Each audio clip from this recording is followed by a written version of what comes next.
Big பாஸில் night என்ன இந்த காஜி பூர்ணிமாவும் காஜி நிக்சனும் என்ன பண்ணுறாங்க அப்படின்னு ஒன்றுமே புரிய மாட்டேங்குது. கேட்டால் ஏதோ ஒரு கர்மாந்திரம் பிடிச்ச டான்ஸ் ப்ரோக்ராம் வருது போல் இருக்குது, டான்ஸ் ஷோ பண்ணுறோம் அப்படின்னு சொல்லிட்டு பண்ணுறாங்க. ஆனால் நமக்கு ஒன்றுமே புரிய மாட்டேங்குது.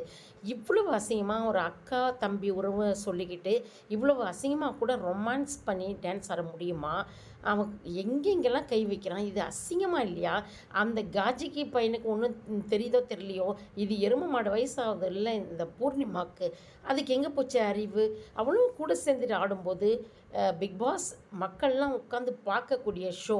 இந்த மாதிரி காஜிங்கெல்லாம் கூட்டு வந்து உள்ளே வச்சுக்கிட்டு இந்த ஷோவை பார்க்க விடாதபடி நீங்கள் தான் பண்ணுறீங்க.